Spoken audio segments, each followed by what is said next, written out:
guys, welcome back to Hench and Saunters. It has been a very long time, so Merry Christmas and a Happy New Year to everybody. We are still going through a transitional period with the channel, and we're trying to iron out a schedule and make sure that content is given to you regularly. You know when to expect it, you know when to check your sub boxes. So really we're just trying to vamp up the quality of the videos, the frequency of the videos, and you know, we'll see where we go from there. So this video, the purpose of this video is the top 10 best movies of 2015, in my personal opinion. The past several weeks I've been really trying to catch up on the big releases of 2015. I unfortunately didn't manage to see all of them. And I will be honest, some of these movies I did catch via alternative means, simply because they still don't come out for maybe even another month in the UK. So some I've had to stream.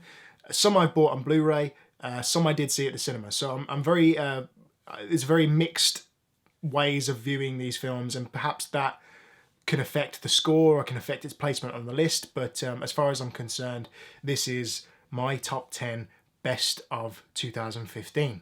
Before I continue with this video, I'm not really going to go through plot details for every single film. I mean, you've got Google for that. You can look at the Wikipedia pages, you can look at IMDb for a very short synopsis. Do whatever you've got to do to learn about these movies. I'm not going to go through every single aspect of these movies because this is a very quick rundown of my top 10. So forgive me if I don't go into great detail. Now, before I do begin, I'm going to do my honourable mentions, and I've written them down.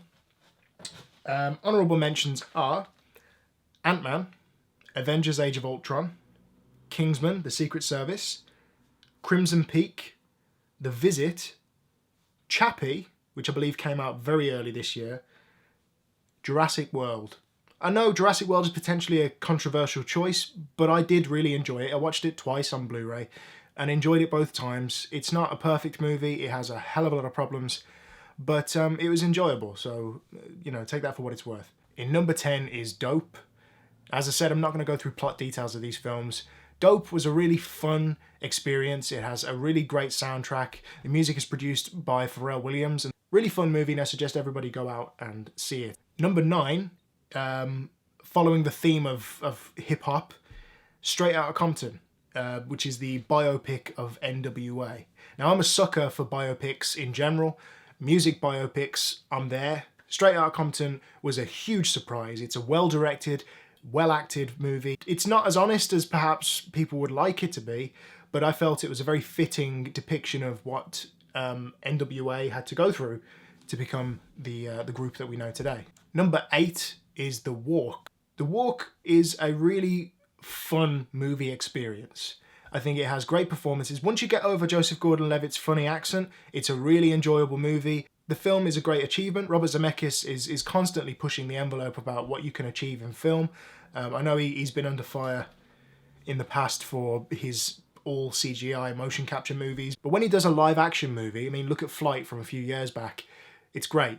And I love Robert Zemeckis films. The Walk is another great film. In number 7 is Sicario, which is the newest film by director Denis Villeneuve.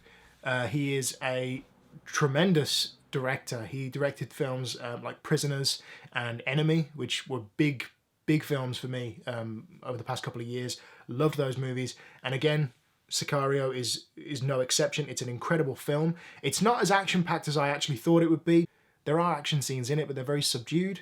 It's a very dark film. The subject matter does make you feel very uncomfortable. The performances are great. The music is really fitting, really chilling music. And Roger Deakins' cinematography is amazing. In number 6 is Creed. This is genuinely the first film in the Rocky franchise that has made me interested in the Rocky franchise. Creed, for some reason, even though it is a carbon copy of the first Rocky movie, it stirred something inside me. And I was emotionally invested in the film. I loved the direction. I think Sylvester Stallone gave one of the best performances of his career.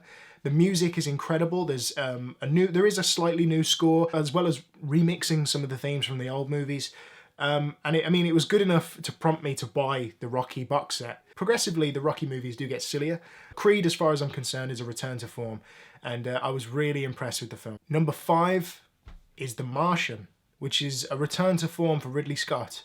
Me and Rob have spoken about The Martian before, but I just really enjoyed that film. I think it's a very enjoyable blockbuster movie. It has good humour. The effects are incredible. Matt Damon, again, giving one of the best performances of his career. Very understated. And the supporting cast is incredible also. In number 4 is Mad Max Fury Road. Anybody who knows me personally will know how amazing I think this film is. It's an incredible achievement in cinema. Mad Max Fury Road is a bonkers film. Now, I can understand why people don't like it if you've never seen a Mad Max film before. I knew what I was getting into, and Fury Road is just bonkers. But it's great. In number 3 is Anomalisa. It's probably because I love Charlie Kaufman's work. I'm a big fan of Being John Malkovich and adaptation. And this film, it's a very intimate film. It has a very strange sense of humour that people perhaps won't latch onto.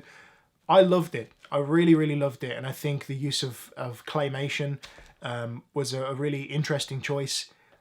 It really just spoke to me. So in number 2 is The Revenant.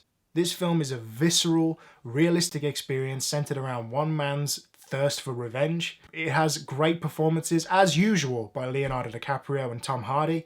And the cinematography is some of the most mind-bending, beautiful, breathtaking cinematography I've ever seen in a film.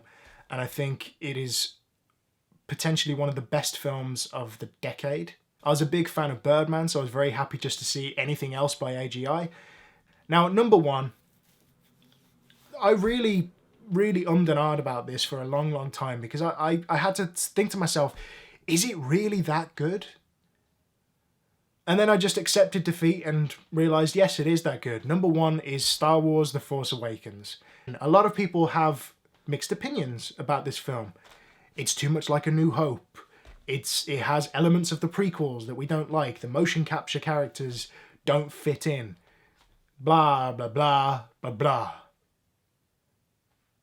Who gives a shit? We've got another Star Wars. After fucking 10 years, we get another film in the Star Wars franchise and it doesn't suck. Not only that, it's incredible.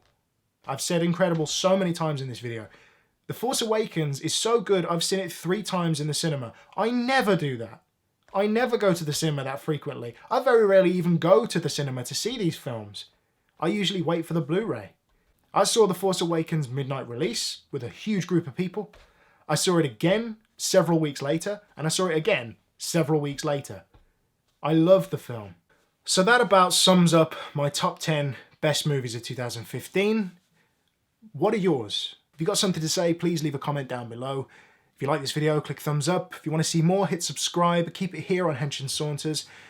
And I'm sure we'll see each other again soon. Bye.